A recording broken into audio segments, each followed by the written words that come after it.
En 1958, c'est le coup de foudre pour Alain Delon et Romy Schneider. La romance des deux monstres sacrés du cinéma va alors envoûter la presse. Après leur rupture, ils gardent une relation qui résiste au temps.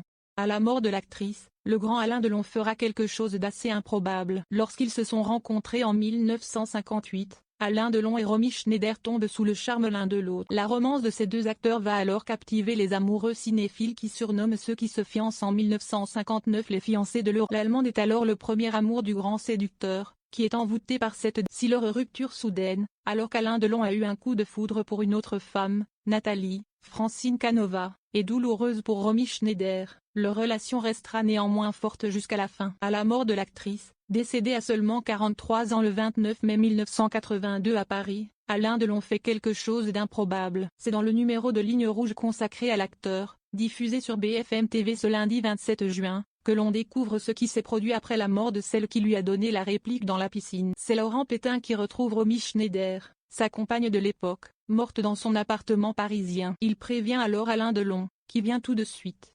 Il passe alors de nombreuses heures à la contempler, sur le lit, et la prend en fait. Elle était là, elle avait l'air apaisée.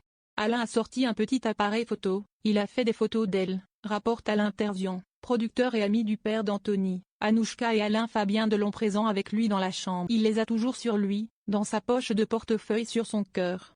J'ai pris une photo d'elle morte sur son lit. L'acteur de 86 ans décide également d'écrire quelques mots à celle qui l'attend et « Je te regarde dormir.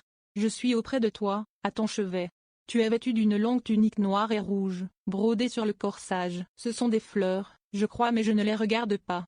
Je te dis adieu, le plus long des adieux, ma Peuple. C'est comme ça que je t'appelais. » Ça voulait dire petite poupée en allemand, des mots qu'il a souvent partagés publiquement depuis. En mai dernier, au JDD, Alain Delon revenait sur ce moment où il s'est recueilli près de Romy Schneider. Elle a été mon premier grand amour.